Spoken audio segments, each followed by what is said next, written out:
Ya, saatnya kita mengikuti sejumlah informasi dari bidang ekonomi yang akan disampaikan oleh Pramadika Samudra. Pram, silakan. Ya, baik. Terima kasih, Egan. Bank Dunia memperkirakan perekonomian negara-negara di kawasan Asia Timur dan Pasifik mengalami perlambatan hingga 2018.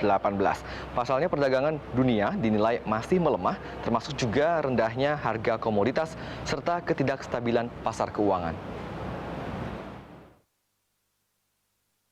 Laju pertumbuhan di kawasan Asia Timur dan Pasifik diprediksi akan melambat dari 6,5% di tahun 2015 ke 6,3% di tahun 2016 dan 6,2% di tahun 2017 hingga 2018.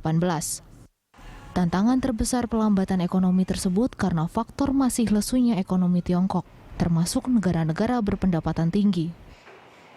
Pertumbuhan di Tiongkok diprediksi akan berada pada kisaran 6,7% di tahun 2016 dan 6,5% di tahun 2017, serta lebih lambat dibanding pertumbuhan 6,9% pada tahun 2015.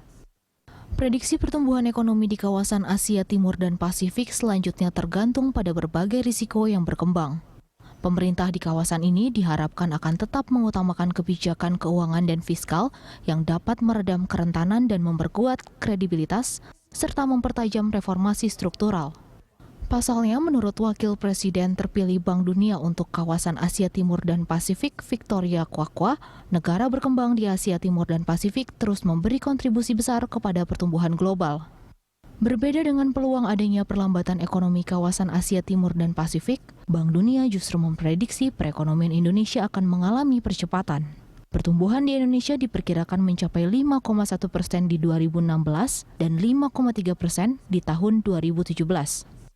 Meski demikian, kondisi ini tak bisa dicapai sendirinya secara otomatis. Bank Dunia menilai terpenuhinya peluang pertumbuhan ekonomi Indonesia sangat bergantung pada keberhasilan dalam melakukan pembenahan dan implementasi kebijakan ekonomi.